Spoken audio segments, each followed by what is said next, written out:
Facebook. Follow us on Twitter. INSiiGHTS. Yeah. 2 I's in the middle. INSiiGHTS. All right, y'all.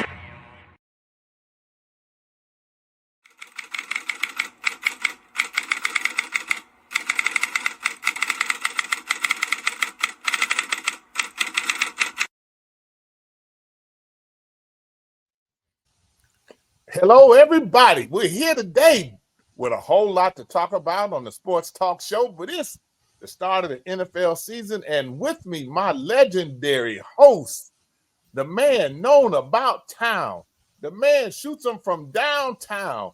That would be Rick Brown, the reporter. What's up, Rick? Swish. What's happening, Coach? It is that time. It is NFL. Are you ready for some football, people? Let's go. What's happening, man? I know that's right, boy. And we got one of the, I know you had to pick it for one of those top games, but Dallas and Cleveland, we'll talk about it, boy. Woo. I already know. I hadn't seen it, but I know. Man, it's that time of year. You know, baseball, I'm just going to be honest. I liked baseball more when I was younger. And I guess I lived in Cleveland. So, you know, when you live in a large city, that's one of the things you miss when you leave is the professional sports. And we're in a college town. Don't get me wrong. I enjoy it, but it's nothing like when you grow up with pro sports. Now, the biggest thing they did in baseball was shorten the game with those time between the pitches. Oh, that everybody argued that I was going to take something out of the game. No, it cut 20 to 30 minutes off of some games. It's ridiculous, Coach. They were doing like 3+ hours, 3.5 hours for games, and now it's every game is at least. I mean, it's around 2:30. I mean, hey, that's a good time for baseball. And you're right. I was like you. I was wondering if this was going to work. I mean, from the pitchers taking their time and the batters changing everything and feeling all around each pitch. And like, man, I used to be in the press box after a pitch. Like, hey, can I get, let me get that drink there. And let me get some food to go with that one. And and then write a little letter and sing a song. And then they throw the next pitch. It was crazy. So I'm glad they did something and it worked out. Hey, Diva, what's happening? Sports Diva, Coach Rick, hey. And then the next question, wait, where's Jeremiah? Jeremiah came home from school. He didn't speak to me. I said, man, what's up, Papa? I'm getting ready to go to bed. I said, you tired? Yes, Papa. I said, you can't be that tired. My wife said, yes, he is. We ain't seen him since. That was about 3:30. We ain't seen him since. We know what that means. Not a boy. He'll get up by 10, 11, won't go to sleep till 4 o'clock in the morning. That's that. We used to call him night walker. I mean, he stay up all night, be doing stuff. It hadn't changed much since he got bigger.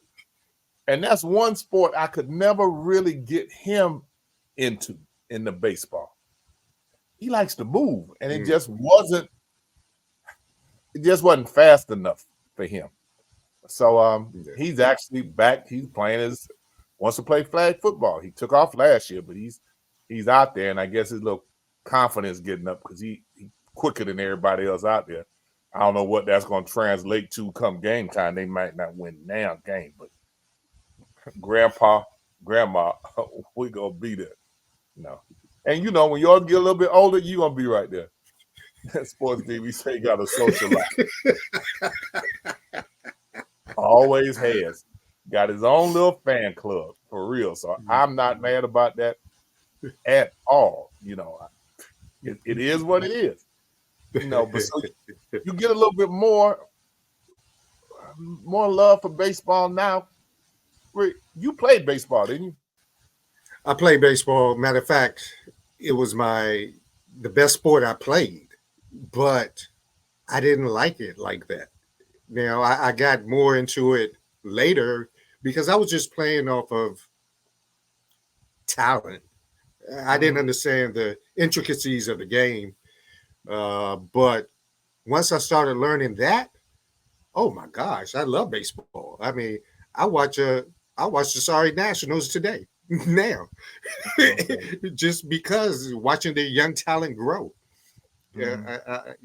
I love baseball now, and I didn't get my kids into it because I didn't like it like that, like basketball and football. But now I sit back and think, darn it, should have got them short dudes into that sport. But I like baseball at first, and I can tell you, boy, I was a power hitter playing first base and some pitching. You know, fastballs didn't get me, but when they learned how to throw curves, it was time for me to go. They come in here like this. I said, "Oh, no, y'all messing with me now. I'm gonna have to give this up. I have to find something else because I'm not getting ready to roll with that. That is not an option. No, I ain't gonna get hit by the ball. No. I get out of the way. You ain't gonna hit me. You ain't gonna hit me. But them curveballs, they're nasty. They make you look foolish. You think of Allen Iverson, Kyrie Irving crossover make you look foolish. In baseball, curveball makes people look silly. Yeah, it does. Rather silly. Does. Well, you saw Colorado last week. What was your thought? I thought that North Dakota State was a good team, and they didn't. People underestimated them. I knew that was going to be a good game, just because I didn't think Colorado really has enough to be a power team right now. Whereas North Dakota State, they had all season to prepare for this one game, Coach. They had all off season to prepare for this one game, and usually you see teams like that, especially the smaller classification teams. They put all their eggs into that one basket, and they were right there with them. They were right there for 3.5 quarters. Well, they have an excellent program. So I think it was more of them than Colorado. I'm sorry. You know, they have an excellent program anyway. Then they had a new coach. So, you know, and it's hard to prepare for a new coach that doesn't have a history with the program. Conversely, fam, you had a new coach, but he had been in the program for a couple years. And South Carolina State had a new coach, and that was their first game. And he had, I think, 12, 13 transfers from Benedict that left and came with him. And he had 2 out of his last 3 seasons were undefeated at Benedict. And that's how he ended up getting the job at South Carolina State. And the quarterback from his first undefeated season at Benedict transferred. I think he went to William and Mary, but he came back to play Division I for his coach. So, I mean, they were nothing to play with. And this is what I like. I like the fact that our coaching staff made adjustments and came back each game and won. Now that's coaching. I don't care what anybody says. What happens at halftime really, really determines what happens, win, lose, or draw. If you can make adjustments, if you and your coaching staff can get together to try to figure that thing out. Yeah, totally agree. Adjustments are and coaching is more prevalent at this level than people realize. It concerns me, though, the slow starts that FAMU has had for 2 weeks straight, and getting into after this coming week, once we get into the SWAC season, they can't have too many slow starts with these teams here. So it's going to be interesting to see how they progress moving forward. Well, they'll be okay. They're doing better than expected to me. And it takes a while to get that staff together and to come out and figure out what you're doing. So it takes a minute. I'm pleased they were able to do it. I don't think they're going to completely come out. We actually have some comments that we got straight from the SWAC Media Day. And I won't speak about Coach Cozy and one of his comments, but a lot of the coaches that we think that will have something to do with or had some interesting comments, we have a little piece on them. But you'll get a chance to hear some things and why I kind of, as a former coach, kind of like his approach to things. So, you know, now on the negative side, as good a football weekend as last week was, this week, it's only one game that's one you really want to see, and that's Texas at Michigan. And that's 5 and 10, and that's at 12 o'clock. You know, FAMU and Miami will all watch some of that anyway. Some of that, because we got to see the orange and green and see who the real orange and green is. But it's a tough road for our team to go down there. We just don't need anybody hurt. But we were able to, you know, Colorado is playing, and them against Nebraska at Nebraska will be a good game as well. So it'll be interesting to see. But the slate is not as attractive as it was last week to me. It was just so many games. You could watch game after game, and it was spread out over 3 or 4 days. You know, it was just really a lot going on. Yes. And they call it week 1. You know, I don't believe in week zeros. Sorry, John Grant. I'm just not a week 0 person because I don't believe you can have a number at 0. That's just my DC learning. Sorry. But you're right, Coach. The opening week last week, a lot of games all weekend through the holidays. Now, this week, but I'll find a game or two to stay up from 12 to 12. I have to. I'll find a game out west somewhere to check out a Boise State or some team I hadn't seen and not paid attention to. What I like best about football on Saturday is you can go to sleep, catch a nap, and get up and still catch the fourth quarter. You know, that's what I like best about it. I mean, if it's a boring game and I got my 20-30 wings sitting there, you know, and in Tallahassee, the best place to get smoked wings is Hammer Knockers. You might have to go to Wakulla and get them, but my God, they're worth it. And you can just chill after that. So that's pretty much what it is. Now, high school game of the week, the Big Bend game of the week last week with Gainesville Eastside with a 9th grade starting quarterback, 10th graders, 11th graders. Man, Ricketts jumped out on them. It was like 30-6 going in the fourth quarter, going in the third quarter. Man, Gainesville Eastside ended up losing by 6. They came roaring back. So Ricketts has done really very good. They're posting 3-0 record, and they go to Panama City, Panama Mosley this week. And so it'll be very interesting to see how that unfolds for Ricketts as they go through this season. You know, so we will, game. Yeah, and their first one. The game we wanted to see that we got asked about covering was Thomas County visiting Thomasville. On the Godby Ricketts game, we had a lot of people call and ask us 2 things. When we going to do the middle school games, which we did 2 middle school games about 3 or 4 years ago and got almost 6,000 views on them. People watch the middle school games. Don't go to sleep on it. And they asked if we were coming to Thomasville to do Thomas County. Well, Thomasville said, no, they already had somebody doing the game, and it wasn't room for us to be there, which was really kind of surprising because we've operated before like that. And Thomasville High has the first school that told us that they wanted to work with us, and we've been there every year. So this will be the first year we don't actually cover a Thomasville game. But it is what it is, and we're on rolling, you know.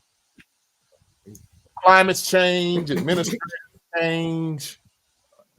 Some people like to work with some people, and hey, we're good with it. I mean, it's fine. It's fine. You know, we're okay with we appreciate it. We appreciate their support, and thank you for the times we had there. It's time to move on. Okay, it's time to move on. Yeah, because we're still trying to coordinate getting to Daleville, Alabama, to see Coach Freeman, but that's 2.5 hours. That's a rough one there. That's a rough one there. But another program that we have that continues to do well for us, and ladies and gentlemen, we do have a special interview with one of my former players, my former point guard who led us to the NCAA tournament, all conference guard, was interim head coach at Southern and assistant in Louisiana. We have a special interview coming up with him in a minute, but another program. Hello, my name is Kingston Kimber, your inside student correspondent here at James F. High School, and this is our weekly sports recap. First, congratulations to our Lady Raiders volleyball teams and our football teams in their victories last week. This week, our Raiders golf teams, bowling, and cross-country teams have local matches. Today, our Lady Raiders volleyball teams have home games against Crossroads and Wakulla. And Friday, our varsity football team will be traveling to Pensacola to take on Moses. Once again, I'm Kingston Kimber, as always, One Nation, Raider Nation. Now with me is senior Corey Brown, who is this year's Lady Raiders volleyball team captain. Hi. So Corey, how did it feel to beat our rival Gabi in a dominating game? It felt really good. It's good. I'm really proud of my team. As captain, what are your goals for the season? To win as well as improve and show that we aren't just Rickers. We're Rickers volleyball. We come to play. And finally, when did you first start playing volleyball? When I was 9 years old. Oh, what inspired you? My mom. Thank you, Corey. You're welcome. Once again, I'm Kingston Kimber, as always, One Nation, Raider Nation. Bye. Hello, my name is Kingston Kimber, your inside student. Kingston actually interviewed a young lady. I mean, he does his storylines himself. He's a ninth grader. Wow. And as he relaxes, he'll talk a little slower, but he kind of almost nervous. But the volleyball girl was a real good touch, and she was real personable. And I really like the fact that we have him, and he's doing as well as he is. Man, that brings joy to me, man, that the younger generation still wants to do this, do this profession, be in this profession, and that he's doing his own scripts and writing and doing his own interviews. That's great as a ninth grader. That's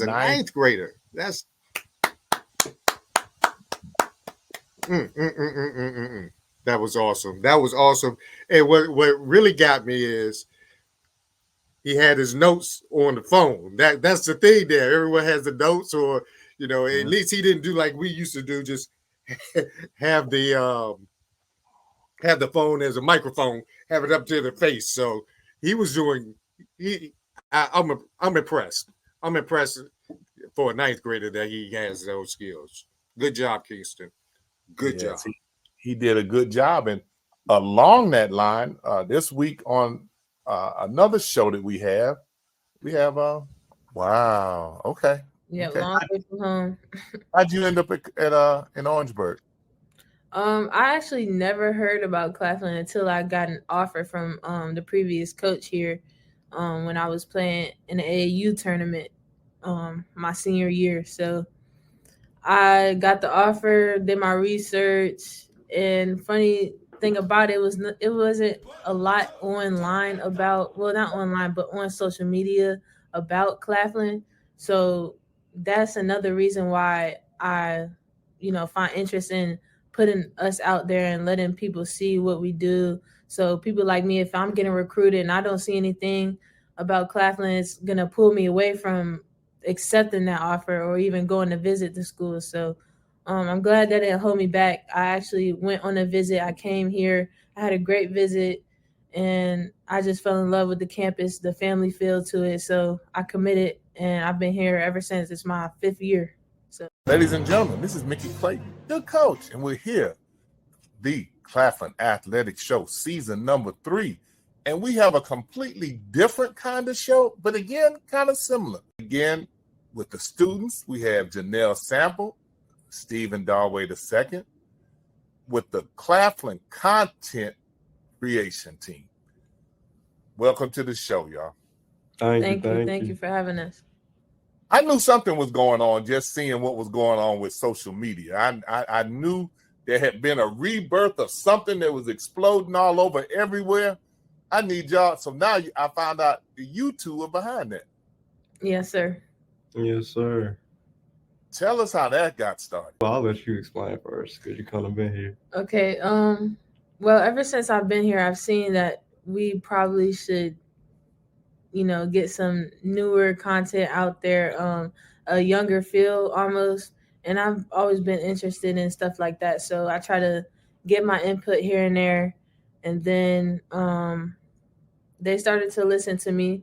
I started taking pictures here, but not quite having control of like what is put out fully. But then that's where Steph came in, and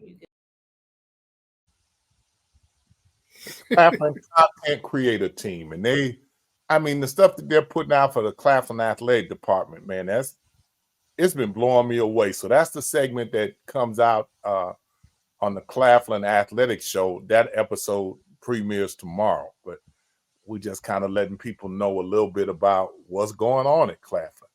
Again, the youth being served. And I like what she said. She said it needed a little younger feel, and instead of just talking about it, she was about it, and went and jumped in it. I thought that was good. That's how you do it. That's how you stake your own claim. That's how you make your own moves. Good job, kids. Yes, and one of them, his cousin works with the New York Knicks doing creative content, and has been with the Bucks and another pro team, and helped inspire him to do it. That this is what he wants to do. So it's really kind of interesting that when you do some things, how you motivate a whole generation under you to do those type of things. And I know, since that's exactly what your background was, that it kind of warms your heart a little bit to see some of them coming up and being creative like that to do things like that. Well, we say a lot of these kids are more talented than my class was, Coach. It's just amazing to see, and they have so much more advantages, and they take advantage of their own advantages. So it's pretty cool. It is pretty cool. Now, say something here about Rick Brown, who did a special for y'all.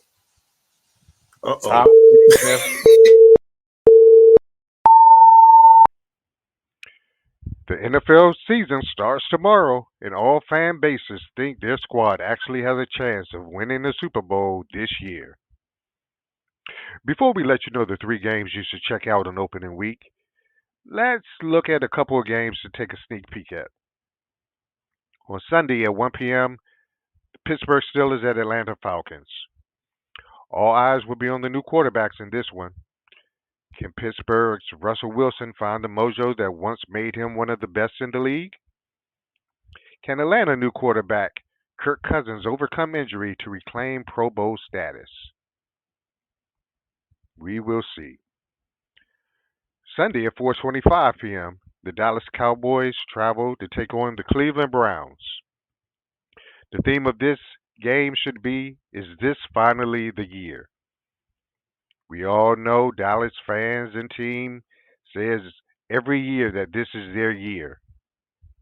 Well, is it? Cleveland has been up and down, but has mostly been on a projection up until they make the playoffs. Can they get over the hump? This game will likely come down to if Cleveland's offense can do much with the Dallas defense. Now, for the top 3 games of the week. At number 3, the Green Bay Packers versus the Philadelphia Eagles in Sao Paulo, Brazil on Friday. These 2 NFC playoff contenders will square off in the season opening battle. Green Bay shocked some behind quarterback Jordan Love winning the playoff game when they beat Dallas. They won't be able to sneak up on teams this year. Philly, on the other hand, collapsed at the end of last season, losing 6 of the last 7 games, including a first-round loss against the Tampa Bay Bucks. Pressure's on the Eagles to prove that collapse was just a fluke. Number 2, the New York Jets versus San Francisco 49ers. New York's hopes were dashed last year, just 4 plays into the season, when quarterback Aaron Rodgers went down. Can he overcome the rust and guide the Jets to a playoff appearance? San Fran has been one of the best teams in the NFC the last few years, and making it to the Super Bowl last year before falling to the Chiefs. They're stacked again on both sides of the ball and will be one of the favorites again this year. The number one game of the week? Well, the first game of the NFL season, of course. The two-time defending Super Bowl champion Kansas City Chiefs take on the reigning MVP Lamar Jackson and the Baltimore Ravens. This is a rematch of last year's AFC Championship game, and we expect it to be played at a high level. Kansas City is looking for an NFL record third straight Super Bowl win. Meanwhile, Baltimore wants to get back to the title game. We expect to see both of these teams deep in the playoffs, so a win or a loss at this stage likely won't make much of a difference. Still, it is always fun to see top teams go at it early. All right, folks, let the season begin. Why'd you pick those 3 games? Well, the number one game was a no-brainer to me. You did the defending Super Bowl champions versus their AFC championship opponent. That was no-brainer. That's a great 2 MVP candidates. That's a great way to kick off the NFL season on Thursday night. It is, and I hope they do that more often. I know last year they did with Kansas City when they played Detroit, even though they lost.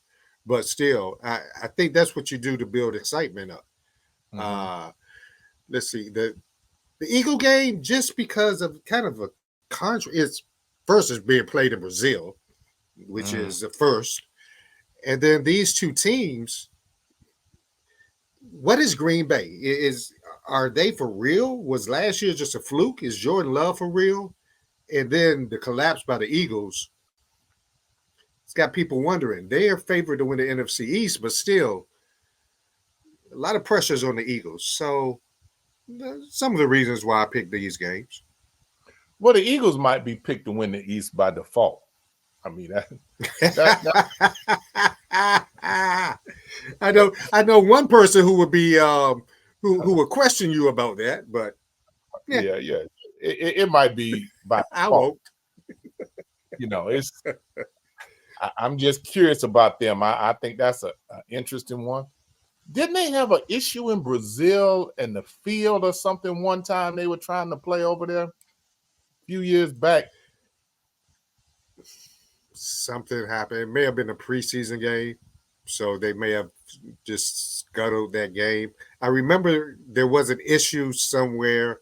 I'm not exactly sure of the of what it was, though, Coach, to be honest. Mm-hmm. Yeah, but what about your Browns? Let me hear. Let me hear you. I mean, we haven't played anybody during the exhibition season. We've had nobody. I mean, none of our players have been in the games. Deshaun has not played at all, and he's coming off season-ending injury. We were down now 5th and 6th tackles, and our top 3 tackles still haven't played. One of them got cleared to practice last week, and they're moving him from right tackle to left tackle because there wasn't anybody at that spot. And that's why they didn't play Deshaun in the final exhibition game, because they didn't think they had anybody to protect it. You know, so with those injuries, I expect Michael Parsons is going to have a field day. They'll have to keep another person in to chip and help block. And we still have no running game because Nick Chubb isn't back. And Foreman was hurt. We were just there's no excuses. I mean, the season ended with a lot of injuries, and we still have a lot of injuries now. And guys just didn't practice, and I don't know if that was by plan or what. Jed Wills was at practice today, but there's no way he could practice this weekend. I mean, he wasn't great when he was practicing every day. So I'm not optimistic. I'm not optimistic at all. You know? Just the first game, though. I mean, you're going to improve moving as the season progresses, or are you just like, I don't know? It depends, because we haven't seen them. They put in a Right. new offense. They got new offensive coordinator. You know, Deshaun. They're still trying to compare him to Texas Sean, and I don't think he'll ever be that again. But he doesn't have to play hero ball to be successful in Cleveland. He was all of that in Texas, and he was the best player on the team, but he's not the best player on the team now. Best player on the team is the defensive player of the year. You know, then you had Nick Chubb. He was the best offensive player of the game. On the team. So it's some things with Cleveland. It's the first game. I'm hyped about the first game, but the way they've handled the preseason, all the Cleveland fans are like, what in the world is really going on? Then Denzel had his 5th concussion. You know, at some point, you know, the conversation was, is he gonna continue his career? And he said he never thought that he wasn't gonna play. So I don't know. I don't know, but I'm waiting for tomorrow and see what's going to happen. It should be it should be interesting because that's in our division, and that's where we have to get out of that division. You know, they're in the American Conference, so it's going to be a little rough to get out. You know, so we will see. AFC is rough. The AFC is tough. I mean, whereas in the NFC, you can say 5 teams are jockeying, but everyone's chasing San Fran in the NFC. Period. Yeah. AFC, yeah, KC is 1-2 straight, but Baltimore, the Texans are rising. You don't know about the old teams, the Steelers. What about Russ? Is he the answer, or is Fields the answer, or is it time to clean house? They did some reloading on defense that's going to make them tougher this year. The AFC is tough. Yeah, and it's going to be very, very, very interesting. Now, Rick did assignment, y'all, and I really wanted. You should see the exchanges that we have about assignment. You know? And I had to explain to Rick. He's like, I can't find any film on it. I said, no, Rick, we want to know based on your experiences about this. So without further ado, I'm going to be like you. I'll be listening to see.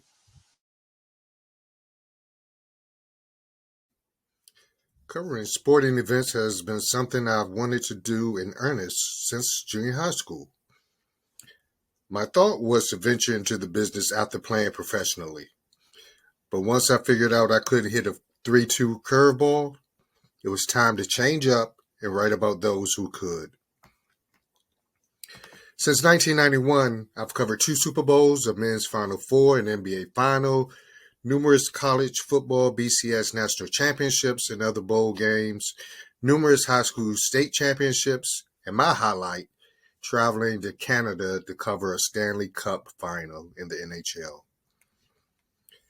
Having covered sports from Little League all the way to professional stages, there are a lot of great things still about this profession. There are some drawbacks. Well, at least to me, there are drawbacks.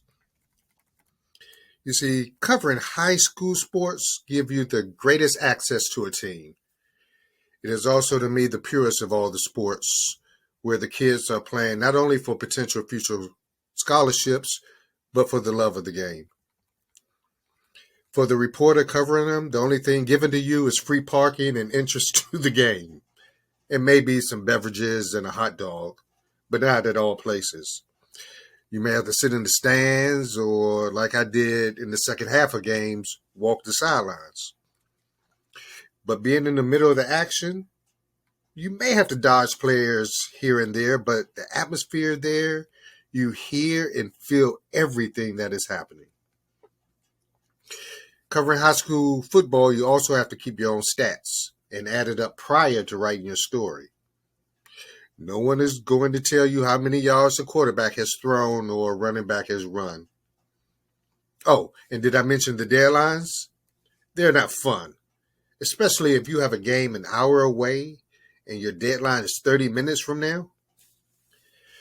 I cannot tell you the number of times I had to find a fast food restaurant to use their Wi-Fi to write and send my story.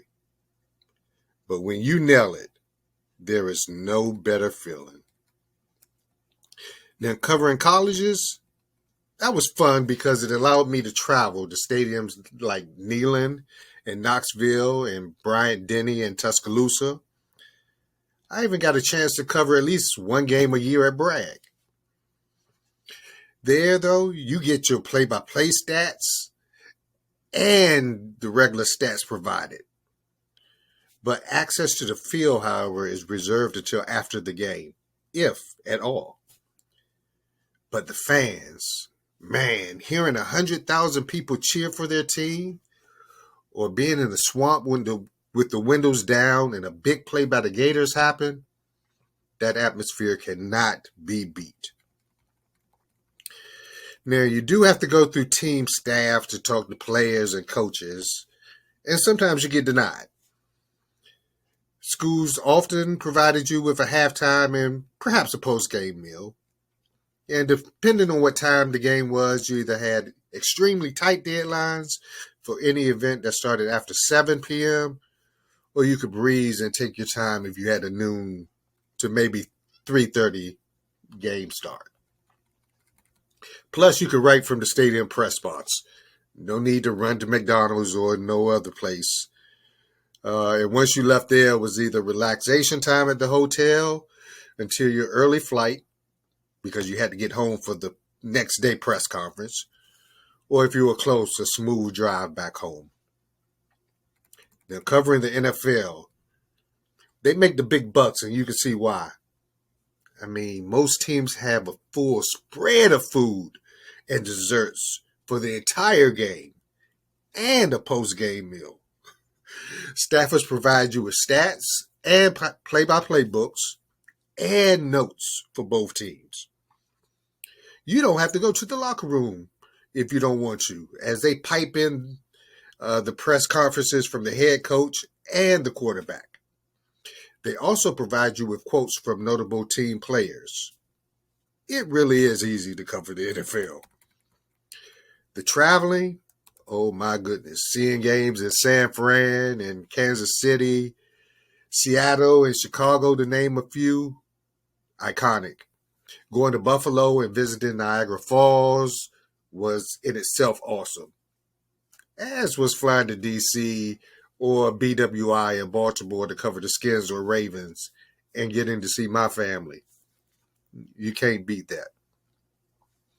Deadlines like the college game depend on what time the game is. Regardless, it's usually a long day for the NFL. For 1 p.m. games, I would get there no later than 11 and leave around 9-ish. For 4 p.m. games, we get there no later than 2 and would be there between 10 and midnight. And then for the dreaded 8 o'clock games, I would get there no later than 6 and sometimes wouldn't get out until after 1 a.m. Like I said, very long day. Access to the players is really regulated. And even with open locker room, the players may decide not to come in during the 45 minutes the media is allowed during the week. Or during the games, after the games, they may leave and not talk to you. Also, depending on how good your team is, you may find yourself covering games on Christmas Day and definitely on New Year's if the games fall on that day. Still, even with early morning flights back home and the stringent rules, covering the NFL is pretty darn cool. But if you decide this is something you want to make a profession or want to be a journalist in general, here's one bit of advice. Become proficient in covering high school football. The skills developed during this will set you up for covering any other event for the rest of your life.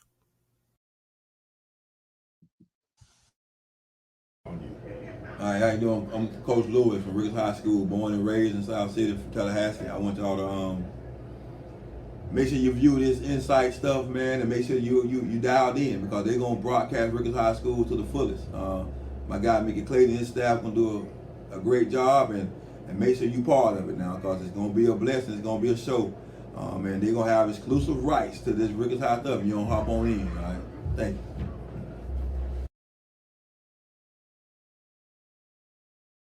That was a good piece, Rick. Thanks, Coach. It took me down memory lane on some of the events that I've covered. I mean, geez, cover so much. And you don't think about it when you're in the mix, when you're doing it. You know, you're not thinking about the deadlines. You're not thinking about the players that you've covered. You know, you're just doing the job. But doing that piece just made me smile a little bit, and finding some pictures, old pictures of when I was at Niagara Falls, or at the spot where Dwight Clark caught the pass against Dallas at Old Candlestick Park. Yeah, those memories will always stick with me. Always. Just awesome. Awesome. We could see it in your face as you retell it. It showed in your story. And we appreciate you taking the time and understanding the assignment and doing it like you did. You are listening to Mr. King.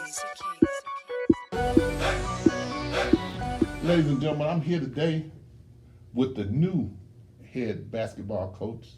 We say Chatt Valley, but it's Chattahoochee Valley.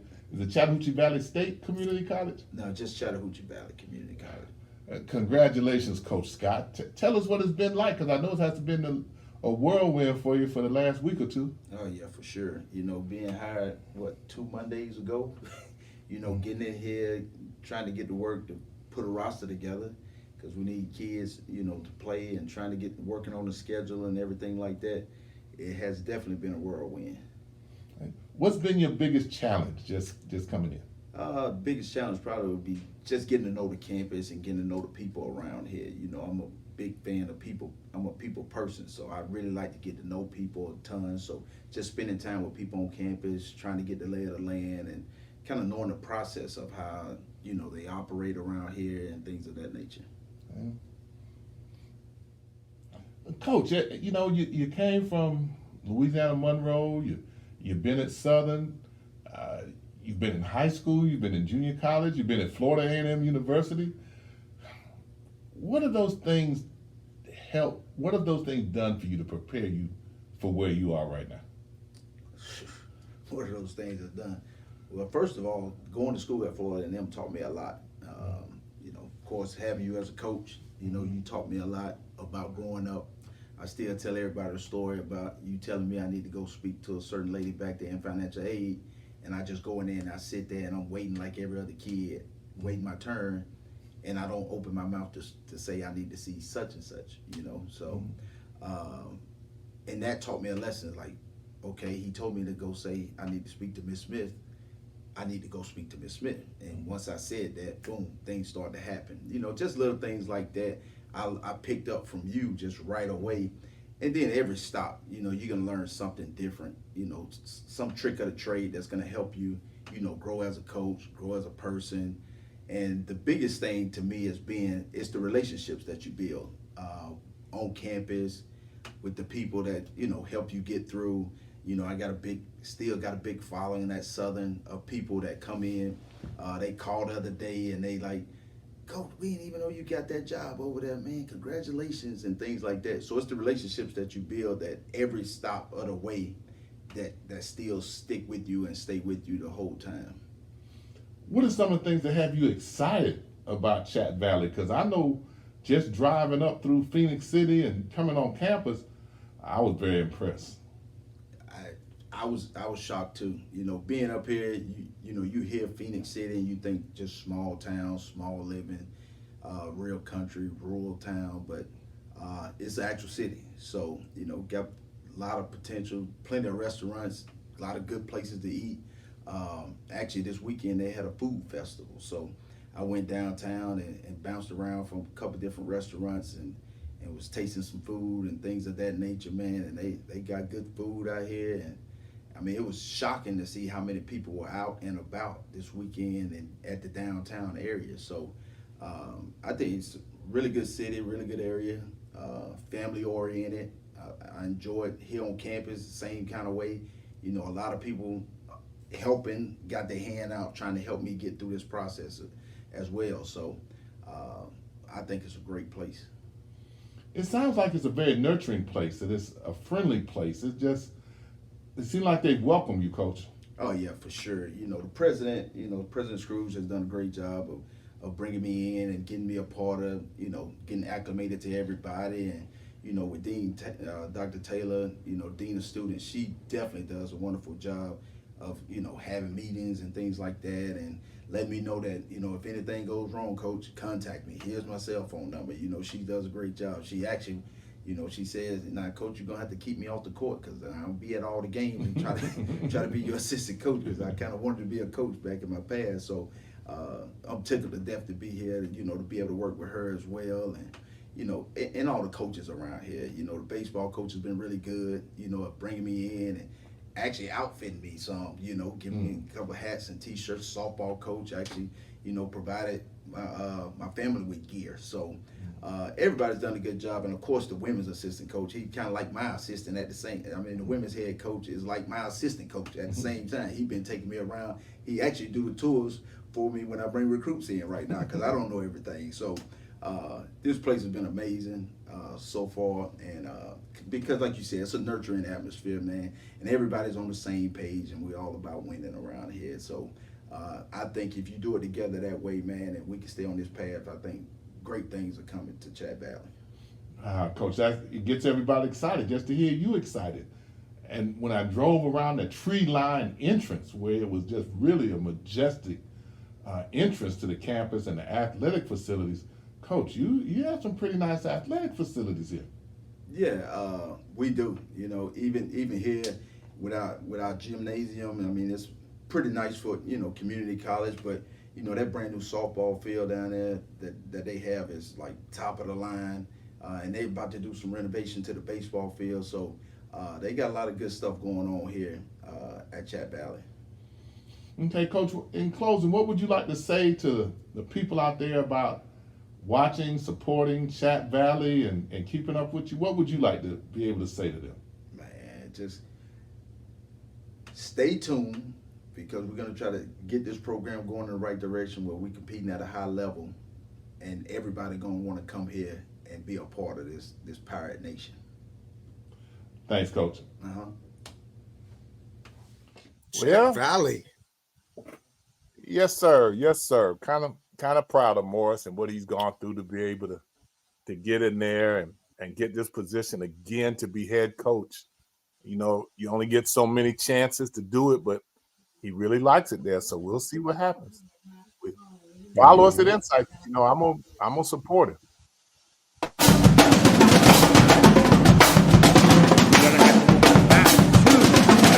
Position, all right, because again, you know, it's a place that he solidified and things of that nature. Well, this past game, you know, our field corner was doing a heck of a job of watching the quarterback. So since he was doing such a good job of watching the quarterback, I allowed him to watch the quarterback from the sideline. He wanted to watch the quarterback during the game, so I allowed him to watch the quarterback from the sideline. So then I had to make Kendall Bowler put him back to the field corner spot. So he's doing a great job of being resilient, you know, playing the field corner and playing the boundary corner, different techniques, different mindsets. So he started off a boundary, moved to field, did a really, really good job at that position. And if he has aspirations of playing at the next level, which I think he'll be a really, really good player at the next level, he's going to cover some guys that are also at the next level. So, you know, he understands that his techniques need to be sound. He understands that the mindset needs to be great. He got to be physical at the line. He's got to do all of the things that he's done or is doing. I mean, we had a couple instances where we, you know, get some unbalance and some tackle over, and we weren't shifting as quickly as we needed to be. You know, South Carolina State, that's what they're known for. They want to run the football, control the clock, and they did that. Guys broke a couple tackles. You know, where we're striving on being better tacklers. So, you know, it's an ongoing process with us as far as making sure we're aligned correctly, making sure we're fitting the right gaps. You know, there's a standard around here where we want to make sure they're under 100 yards. So we haven't done that yet, right? It's the first two games, so we are below our standard as far as what we want to be doing defensively. So we're making a couple personnel changes where we need to make sure we're taking care of the run. before we can take care of the pass. So got a couple things we're going to do differently. A couple guys, our plan is to play a lot more defensive linemen to keep them fresh. But we still got some things we got to work on. And obviously going against the University of Miami this weekend, we better short up rather quickly because they can go over 150, 200 yards as well. And that goes into my second question. We're going up against Miami, looking like the Miami of old from back in the day. Cam Ward, who's the transfer coming from Washington State. What are your plans as far as pass defense to limit his throws for Saturday? Well, I mean, you got to tighten the windows down, right? I mean, obviously he's and it's not just covering the guy the first time, right? You might have to cover a guy after he scrambles, right? And that's obviously working on what we call our plaster defense. So you could do a great job covering him the first time. We have Miles College coming at home this week. They beat us last year, so they're going to come here expecting to win. Coach Sam Shade is a guy that I have a lot of respect for. He'll have those guys ready to play hard, but in the meantime, it's our home opener, so we have to play like it. We have to protect our house. We have to let everybody know, especially Miles, that, hey, we're expecting to win this game, and that's what I'm telling the kids. And so we just have to bounce back. We had a great day of practice today, and we're already on that track. Then starting off with the game, it's a game where, again, telling guys, my guys all week long, again, no matter, that we got, 9 wins, we still got to play the game. And we left a lot of things out there offensively, dropping a lot of balls.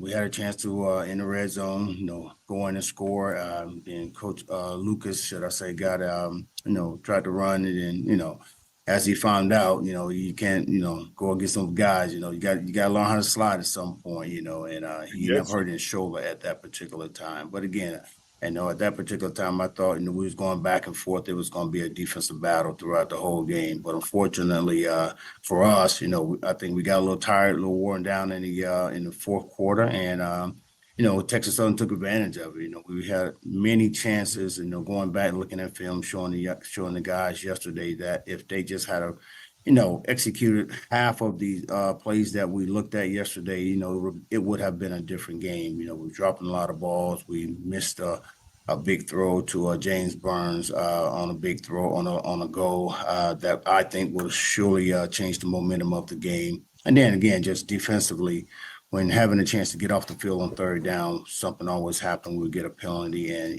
then it would sustain the drive. So again, we just got to make sure that we, get these guys ready to go for Northwestern coming up. Again, not a bad game defensively, not a bad game offensively, but again, just got to, cut down on the mistakes and make the plays that they're capable of making. I would love to, as we talked to the staff, run the ball a little bit more, and open it up a little bit more. We got 4 guys back there that can go. So we need to, put the ball in their hands and see what they can do. And so we're going to definitely do that this week as well. So again, just getting back to the fundamentals and again, just making sure that these guys understand, that game is over with. We got to get ready for Northwestern and, get back on the winning streak. Yes, it definitely is. And then, our players, our community are looking forward to it. I mean, especially when you have an opportunity to have the band there in comparison to not, that's a big deal, So, I mean, it's going to be exciting and we're looking forward to it. And like I said,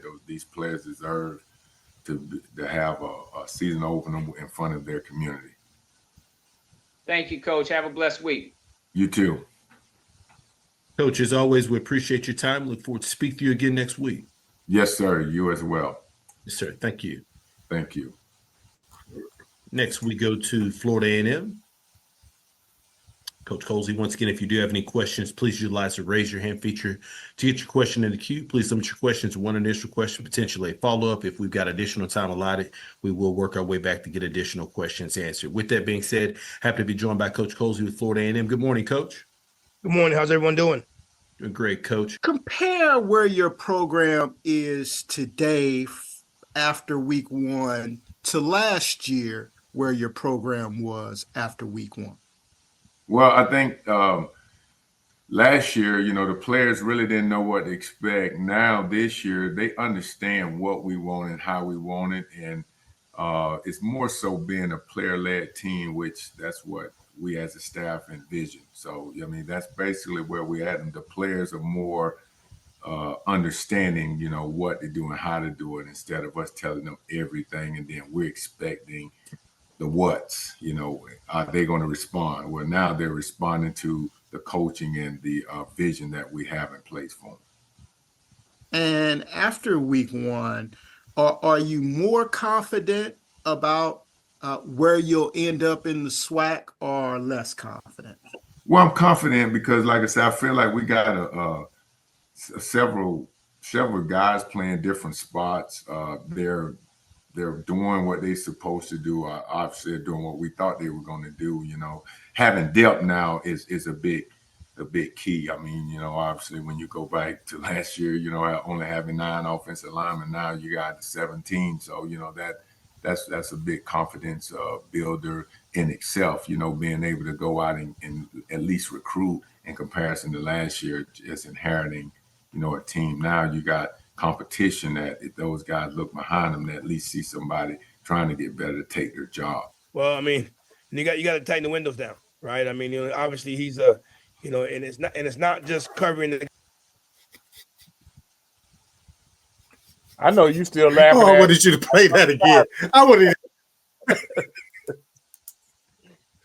I knew that. Hey, I respect that. I respect that. Oh, for sure. Yeah. For sure. For sure. He doesn't. That's what I was saying last week about his interviews. I just think he's really kind of honest and forthright with what he says. They were asking him a question last week, and he said, "Oh, no, you don't have to phrase it like that. They ran the ball down our throats. They naturally kicked out. They kicked our butts. They ran that right down our throats." I said, you know, and see, I remember a reporter telling me that you learn a lot about a person, a coach in a loss, because they're completely different in a loss than they are in a win. You know, some of them aren't the best interviews after they lose and don't really want to be bothered, but you tell a lot about them, you know. And on that, I got a lot of comments from last week's show about us having a difference of opinion about interviewing and reporters and their angle. And I told them, we don't always see eye to eye. I said, we respect each other. I said, but, you know, he wrote it and answered from a reporter's view, and I could answer it and have my own commentary, you know, from a coach's viewpoint, having been in that spot. So, you know, I said it is what it is. But we keep trying to do something with the SWAC interviews that actually last 2.5 hours. So we have it up there on Roku, but we try to pick out some of the things that we think people might want to see. All right. Thank you, Coach. Thank you. Next question goes to Brandon King. Good morning, Coach. How you doing? Good morning, Mr. Hill. How you doing? Doing well. You know, every coach from high school to the NFL talks about their team dealing with adversity and how they want to handle it. And through your first games, 2 games rather, your team has had some challenges and they've answered the bell both times. There goes your question. Already into the season, what can you say about the resiliency that your team has shown, and how proud are you of them for being able to bounce back from all the various challenges that they've faced already?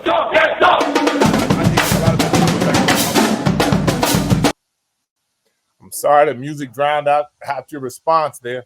Our program gets more questions than any other program in the SWAC. They can almost extend the time for the interview with the FAMU coaches. There are coaches that don't get asked any questions, and the narrator of the SWAC already has some prepared to ask them. But there's some that might get asked 2 or 3 questions, and you have that hand feature that we get to be able to put that up to ask. And when FAMU coach speaks, it's 5 or 6 questions asked, and they don't even get a chance to answer all of them. And not all of those questions are from the Tallahassee reporters. They're from different places. Yeah, and that's what I was going to ask. I wonder if, I haven't been all around the SWAC.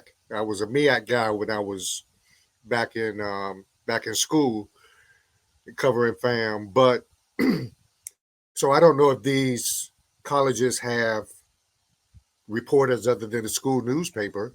I know a few have the big city. I know Jackson State does. Cookman had a newspaper there, but I don't know if the other ones do or not.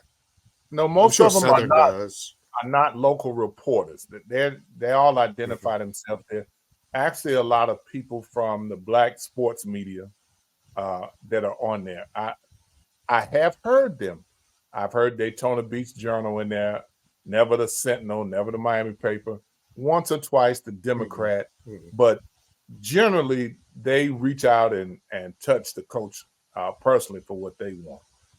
But those aren't the ones that are on there. Now, that doesn't mean that they don't take from these interviews what they want, which is what we do. Take something and use it how we wish to use it. And from those coaches that people hit me up with and say, Coach, if you get some comments that you think or answers that you think we might like from such and such a school or such and such, let me know. And see, Bubba McDowell, as we noted on there, he's from University of Miami and Merritt Island. So we get a lot of questions about Bubba and his the Merritt Island alumni that want to know how he's doing and stuff. So that's kind of an easy one to call. Shout out to Merritt Island one time. I know that's right. This is the first time in a while somebody from Merritt Island hadn't shout out to us, but we appreciate y'all and all the people that are with us. The NFL season starts. It's going to be interesting to see. High school football, we'll see how that goes. But we'll still cover Thomasville and Thomas County to see who actually won that game, because we have a lot of followers from Thomasville.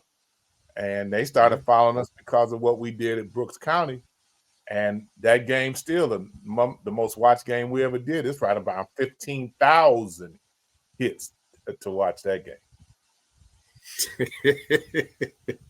You said that was a hell of a game. Stay up to date with the latest from INSiiGHTS. Visit our website at INSiiGHTS.com. 2 I's in the middle, INSiiGHTS. INSiiGHTS is a copyright of MAC4 Enterprises, a Florida corporation. This broadcast is produced under the exclusive ownership of MAC4 Enterprises and is the intellectual property and trademark of MAC4 Enterprises. Comments of the host and other individual speakers on INSiiGHTS represent their independent thoughts and representations.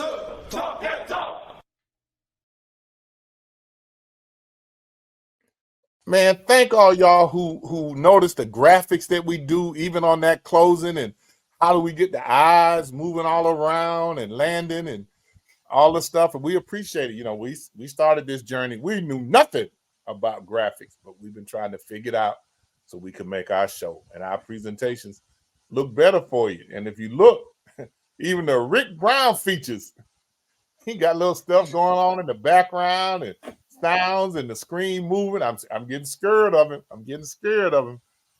You know, I'm gonna see crazy, what you have, Coach. Crazy. I'm gonna see what you do for the Polk County game of the week. That's what I can't wait to see. 1 week away. We're 1 week away. I wanna rock with you, girl, all night. We're gonna have some fun. 1 week. 1 week away. Let's go. Polk County. We're coming. Next week we need to get you do a little promo on the game on our show so we could do something about the promo for them and interview with the coaches or whatever it is you plan to do. Ladies and gentlemen, it will be done. We appreciate y'all. This is Mick and Rick. This is the coach. This is the reporter. We appreciate y'all always being with us. All things #Cleaver and #it's about what, Rick? The kids. There you go. It's about the kids. We appreciate y'all. 2 Kappas. Thank y'all.